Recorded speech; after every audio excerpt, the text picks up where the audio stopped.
Hey guys, welcome back to Super Import Reviews. My name's Steve, and today we'll be going over the Shelf Warmer, also known as the Transformers 4 Age of Extinction Generation Deluxe Class Evolution 2-Pack Bumblebee. This is a Toys R Us exclusive because this one comes with the G1 Bumblebee down here, even though it's not really a Beetle, but it's cool they end up including something with this. And also what's nice about this line too is that when they do these, it gives you a nice preview of the figure that's going to be coming out because initially, this guy is not supposed to be coming out till the Series 3 release of the Transformers 4 movie figures. Just like that, when I did the Stripe review, it was from the Toys R Us exclusive because it came out a lot sooner than the actual line did. So that's pretty cool, especially if you're really into Bumblebee. It's a way of getting the figure out early. And the other reason I called him a shelf warmer is he's usually the last Transformer to ever gracefully leave the shelves in my area. Like at our Toys R Us around here, the Transformers Prime First Edition Bumblebee is still sitting on the shelf, and if anybody really needs one, should definitely go check it out because there's like 10 of them sitting there, and it's the only thing left from the Transformers Prime line that we have. So he just keeps all the new figures on the shelves happy while he just sadly sits there and wastes away. But anyways, for the packaging, so what I find odd about this packaging is that the image up here is from the beginning of the film where he's more in the black Camaro up here, while the actual figure is from later in the film when he replicates Stinger and is the concept Camaro and whatnot. So it's a little bit odd there with this picture, but it works. And then up here it gives you a little bit of the G1 vibe with the Autobot symbol and the grids up here. And it has this cool blueprints of the Transformers back here, which looks really nice. On this side, there's clear plastic. This side shows a concept image, or not really concept, just the G1 version of Bumblebee 30th anniversary. And that he is an intelligence specialist. And then for the back of the packaging, just shows an image of the toy with his weapons, also in his alt mode, same with the G1 Bumblebee in his alt mode, which has the ginormous cannon on top, which looks hideous, but it is what it is. So that's pretty much it. Let's get him open up out of his plastic prison.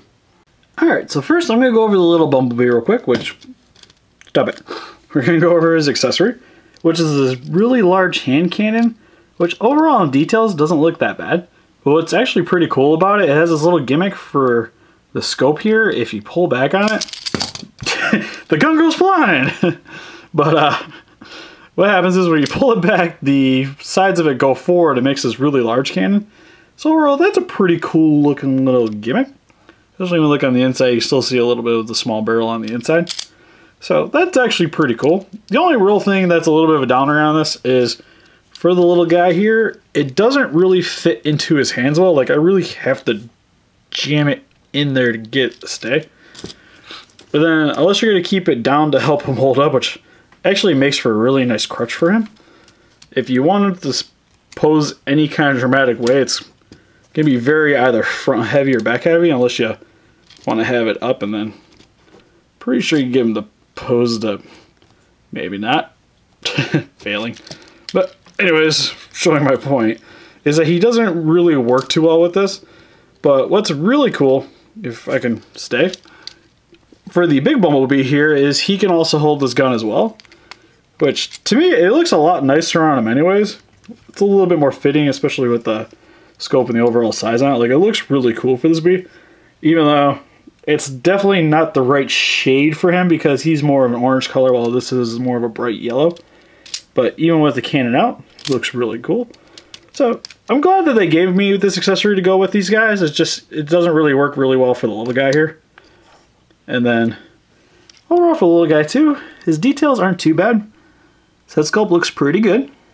Like the silver paint on the inside of it. And then overall the rest of the body looks not too bad. And even though it's supposed to definitely be more reminiscent of the G1 body, it really looks like the War for Cybertron version of Bumblebee to me. So, in terms of detail, I'm actually still really happy with this figure, and it'll look really nice on my shelf. And then, for his articulation, nothing at the head. Shoulders go all the way around, up and down. For his elbows, it's on a ball joint, so full rotation. Also go back and forth. Also, you can see here too, there's a swivel here at the top part of his shoulder. So for the top part of his leg, you can go side to side, forward and back. Really nice motion. Also has a little bit of a bend at the knee. So overall, he's actually got a really nice amount of articulation. It's just getting him to stand's a little bit of a chore. There we go. So overall, in robot form, he works really well for me, but setting these guys off to the side for a minute. Now we get to the big guy here, which is what reason why you guys are all here. And then for his accessories, he comes with the Star Hubcaps, which I really don't like these things, but hey, he comes with them anyways. And what you do is you can put them in here in his hands, which overall, to me, don't look that impressive. Like, he's just gonna run around and be beating people with hubcaps. Just, hoo-cha! It's kind of neat. Like, I guess you could kind of get him like a throwing disc pose or something, but it's just not something I'm a big fan of with these things. Like, they're just kind of silly accessories. But one thing that works really well with this guy is for his weapon storage back here. You can see that there's a little spot to insert the peg right here. So what you're going to want to do is move the shell a little bit out, and then you just stick these in the peg holes here. And there's one on each side for each of them, which is very nice. And then once you get it in, it looks really actually pretty good in there. My only complaint is the shell for the back of the transformer doesn't sit flush anymore when you put these in here, because you can see right there, it sticks out about that far. And then taking these back off, yeah, says they're pretty good. Yeah, there we go. And then it should be about that far flush, so take it as you will. Like, personally, I kind of like it with the accessory in there, but it still doesn't look that bad nonetheless. And then getting into the actual figure here, I think the sculpt on this figure actually turned out very nice. First, we'll get into the head sculpt, which overall has a lot of really nice details. And I actually really like the way the eyes turned out too, because they got the light piping in there, which, bringing one of my lights around just to show a little bit of it off, has this nice blue tint to it, so that's really cool. And then the overall body sculpt for this actually turned out really nice too, especially with the paint job on here. It has this really nice orange with this gloss black on here. So he's a very nice shiny figure, especially like up here on his shoulders and definitely at the chest. The overall detailing on like his tummy here looks really great. Especially like the way the legs turned out. Like overall, this guy just looks amazing personally. My only major complaint about the overall design of this Transformer is the arms. Just like with Lockdown and Hound and whatnot. Like, I really wish that they would have the hands a little bit more exposed on these guys. Because personally, I really don't like them molded into the doors here. Because especially on the side view, it's not very pretty looking. From the top, the door kind of hangs out a little bit on the bottom, so again, it's not the best looking thing. Like, you can pull the door a little bit out to hide it a tad, but then again, oh, it's hard to see even bigger. So, take that as you will.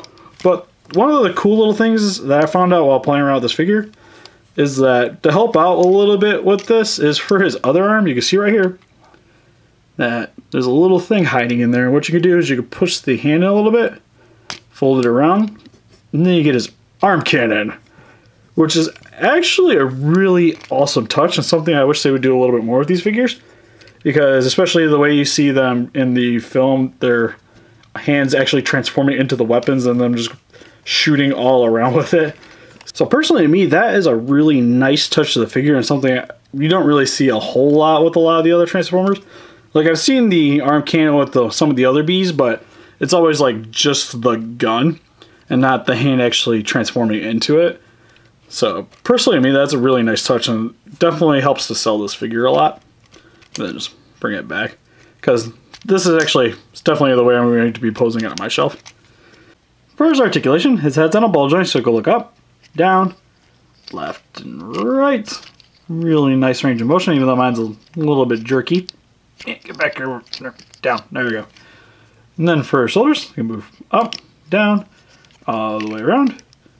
For his elbows, on a ratchet joint, so they can move back and forth. They also have a rotation. I wasn't sure. I was like waiting for it to just be like snap and aw. But they do have a rotation there. Nothing at the hands. Nothing here at the waist either. For his legs, on a ratchet joint, and they can go in and out. forward and back. Really nice there. His knees also have a bend. Go back about yay far. Forward about there. And his feet actually have also a really nice pivot. So that's really good. Really nice bend to it. Actually, sorry. Shouldn't say pivot. It actually literally has no pivot there. I gotta learn my terminologies better. Alright. For the actual figure, I am actually very impressed with the way this guy turned out. His overall paint job looks really good. Articulation's good. Mold's really nice. And especially compared to my last Transformer I did of Lockdown, this guy is just far above and beyond that figure at the moment. But let's get him in the vehicle form and see if that actually will change my opinion. And for some quick comparisons, here's some of the good and the bad with the Voyager class, Invasion Mode, Optimus Prime, and Mr. Sniper Face. And here he is comparing next to some of my other deluxe class Bumblebees with the War for Cybertron Bumblebee and the Dark of the Moon Bumblebee. And here he is comparing next to my favorite bee with the Dark of the Moon Leader class Bumblebee. And here's the little guy compared next to the G1 Bumblebee. And here they are in vehicle form, which first we're going to go over the little guy. Getting big Bumblebee out of the way. Overall, car form looks very nice. I really like the gloss black on the windows here, gives it a really nice shine, especially back here on the tail. It's got blue on the headlights and also on the taillights. Also has this really nice silver paint job on the grille here. My only real complaint for this vehicle form is the back end of this car. It's just, there's a lot of gapping there, and it's just, it doesn't look very good. Like, just, like you're not going to really be looking at it from the back end all that much, because mainly you're going to be having a display or shelf like this if you're going to keep it in vehicle form. But it also rolls really nice. But it just maybe would have been nice if they could have enclosed it a little bit better. Just personal opinion. And for the weapon storage, you can see up here, it's a peg hole you stick the handle into, and then you put it in. Let's try this again. Get in, wiggle it in. Not working. There we go. All right. So, yeah, don't want to mess with it too much. It'll pop out. All right. So, looks really goofy. Again, really wish that this had some way of locking in, because it just would have made for a really cool look. Because if I'm gonna have a goofy little weapon sitting on the top of my vehicle, I really want it to look sweet. So, but overall, I give this car a pass, and for kids, it makes for a really cool toy. And then getting into the big guy. And overall, car form looks very nice. It looks very reminiscent of the concept for the new Camaro, which was a car that I so desperately wish I could have, but can't sadly afford, so I gotta live with this guy. But it's a very nice, clean looking car. Overall, the gapping on it, it's not too bad. It's only really noticeably on the back portion of this where the back end sits on the bumper here. It's a little bit ugly there, but overall, not too bad. My only real actual major complaint for this entire car is that for the paint job on it, as you see on the bottom portion of this car, it's made out of just orange plastic, so nothing going on really here. But for the top of the hood here, this is all painted. Same with on top of here for the roof. Then for the back end here is also all painted as well. Same with the top portion of the doors here. So there's a little bit of different shift in tone between the two colors here. So to the eye, it's a little bit offsetting and just not the greatest looking thing. But then again, it's definitely not the worst, because I've seen them do this kind of stuff before, and it can definitely be a lot worse. And at least there seems to be a little bit of an attempt to match the colors. It's just, don't really care for it personally, in my opinion. Like, probably the way I'm going to display this guy is definitely in robot form, which is usually how a lot of the Transformers are in my collection anyways. But it's not bad. Like, if you really want something for the 2014 Camaro in your collection, I don't think this is personally that bad of an alternative. It's just not something that really works well for me. But another thing to show off real quick is that for his weapon storage, there's actually one really sweet thing for this vehicle form, because as you can see, there's no peg holes anywhere up on the top here, nothing on the side, which helps to keep the car look really clean. And on the bottom here, you'll see here on the weapon here is that there's these two tiny little pegs with this big one, which threw me off a little bit, because in the robot form it's just got the one big peg hole, which is holding the door in down here. So these little guys just kind of seemed out of place, but After looking at it, on the bottom here, you'll see there's these little sections that kind of make a hole. And then you see the two tiny little holes here, and there's also two up here. What you want to do is you kind of want to line it up to fit the two little pegs in there, and then you just kind of sit this in the middle here over the big circle. So once you get it in there, actually push it in, it stays in there very nice. Also doesn't affect the car moving forward and back. Then you just stick the other one in there as well. Gotta get the line up a little better. And there we go. Yeah, push it in. Again, doesn't hurt the car rolling at all. So I really love the weapon storage on here because you're not going to lose the weapons on here. It doesn't hurt the vehicle at all trying to get it to move around and roll and overall play value. It also doesn't detract away from the actual mold for the car with random holes and even more gapping than it already has. So that really helps with the overall sell value of this vehicle. So for some quick comparisons, here's B in alt mode compared next to the Lockdown and Optimus Prime in alt mode. And here he is compared next to the Cybertron Bumblebee and the Dark of the Moon Bumblebee. And here he is compared next to the Leader Class Dark of the Moon Bumblebee, because you can't make me transform him. Because this is the way he's on my shelf, and he's a pain in the butt to transform. And here's the little guy compared next to the G1 version. So overall, B here, I actually think he turned out really nice. His overall sculpt is amazing, especially with the head and the way the body turned out. And overall is just a very nice looking Transformer. Especially with the arm cannon here, it's just a really nice attention to the detail. And even with the car mode being a little bit lackluster in regards to the paint job for that, because with the paint job on the robot form translating to the vehicle form, it just doesn't really work out all as well. Especially with the top of the car being painted and the bottom of the car mainly being plastic. It's a little bit of an eyesore, but it doesn't really make the car mode horrible. It's just not as good as I would like to have been. And the robot form more than makes up for. So if you guys are a big fan of Bumblebee or just really into the new movie, I think you guys should be picking this figure up. And he really doesn't deserve to be shelf warming anywhere. So what do you guys say? Do you guys like Bumblebee? What figures have you guys seen shelf warming? Or you guys just say Volkswagen? Please let us know in the comments. We'll have closer pictures of them on Facebook if you want to click the link in the description below. Please don't be afraid to share this video around. And if you like this and want to see more stuff like this, please give us a like and subscribe. Thank you guys for watching.